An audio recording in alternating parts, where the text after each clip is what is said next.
Okay, so I asked my patrons earlier this month to drop their suggestions for the next few videos, and one of the comments I received was this one. Now, for fear of mispronouncing your first name, I'll just call you Brennan for now. But Brennan says, more clothes stuff is always good. How do I add bulky clothes without losing the motion of a pose in particular?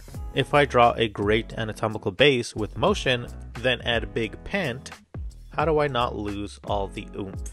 And that's the context for this video, and this is probably going to be a shorter one since there's really only one thing that I think about whenever I'm adding clothing on top of a figure drawing. But before that, just to answer this question directly, I want to move over to this figure here as an example of how to keep the motion of a figure if we add a big pair of pants onto it.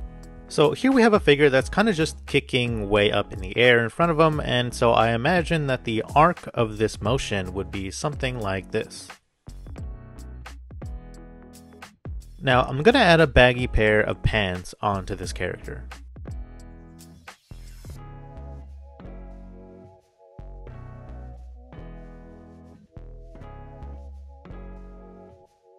So this right here is totally fine in my opinion. I think I'd be able to call it done with this pair of pants, right? However, something that I like to do is actually something that I talked about in my last video on clothing. And it's just to draw this baggy pair of pants as it is being affected by the force of the motion that is affecting the character itself. So the only adjustment I'd make here would be maybe on the underside of the pant leg and drawing it in a way where the actual line work of the pants lines up to the arc of the motion that the kick is taking, almost like it's describing it in a way. And it's very subtle, it's not that big of an adjustment, and you can probably even say like, well, it just looks like a different pair of pants. And fair enough, right? But regardless, it couldn't hurt to keep that in mind for whenever you're drawing a pose that is in motion. So in other words, draw the clothes with the same force of the motion that the character itself is taking. Now, moving on to this figure, my overall general advice for adding clothing on top of a figure drawing so that you don't lose the nuance of the pose underneath is to simply pay attention to everywhere on the figure where the clothes may be compressed, pulled, taut, or even just making contact with the skin. The clothing folds is what will help you describe the form underneath the clothing.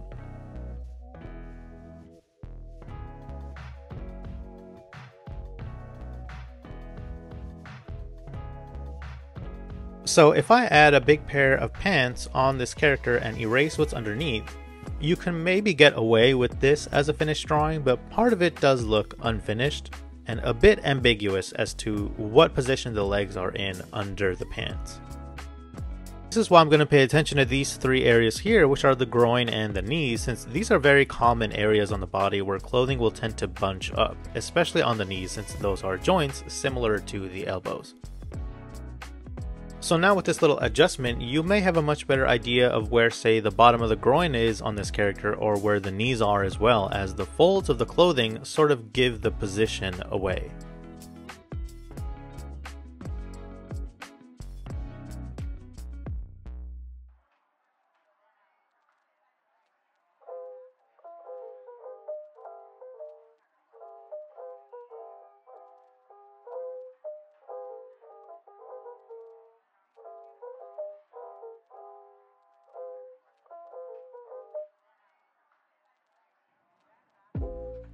Now for a pose like this, where there is a lot of overlap, it can certainly be a bit more tricky, but if I just follow the same thought process as before, it can really be distilled down to one simple step. Which again is to just identify where on this figure the clothes will bunch up or where they'd be making contact with the figure itself.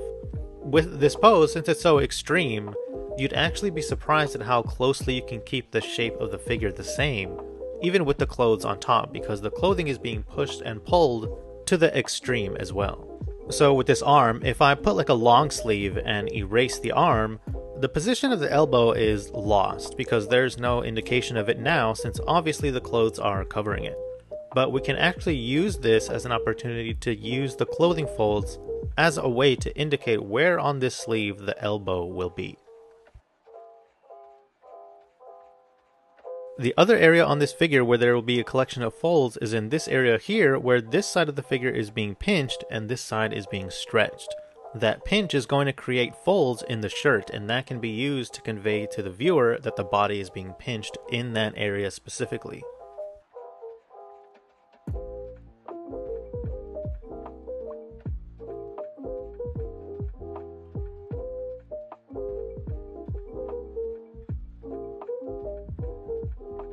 Again, at the knee is often a common place where folds will be present, and this time, since the leg is folded there, this will create folds at the knee, which will describe its position even underneath clothing. And it's pretty much the same with the groin. If I add the rest of the pants, this area here can seem a bit empty and almost like I hadn't even added clothing there at all.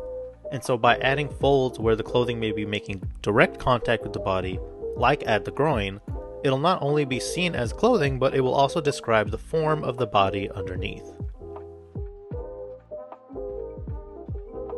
For this last example, literally all the same steps will apply to even this figure here. I'm just going to identify all the areas on this figure where the clothing may be held taut, bunched up, or making contact with the body, which in this case are pretty much all the most common areas, like the elbows, the armpits, the waist, the knees, and the butt or the bottom of the groin. So if I was to put like a cloak or a jacket onto this figure, I'd start at the pinch in the waist right here, since that pinch will create a bunch of folds in the jacket that will easily convey to the viewer the exact position of the body even underneath clothing. If I erase the body, you can still tell pretty clearly that there is a pinch in the waist there because of the clothing folds. And so now I'm just going to add folds in all those areas on the body that would create folds or wrinkles, and when I'm done, if I erase the body underneath, it's still very much clear to us the exact position the body was in because the folds themselves convey to the viewer where on the body everything is. In other words, there is less guesswork that we have to do on our part to make out, for example, where the armpits were. If I erase all of the folds, the silhouette is clear enough to be able to tell the overall pose, but the folds can describe, for example, how tightly and firm those arms are being pushed against the body, or how severe the pinch in the waist is, and all of that kind of stuff. And all this will essentially be the exact same process with the pants.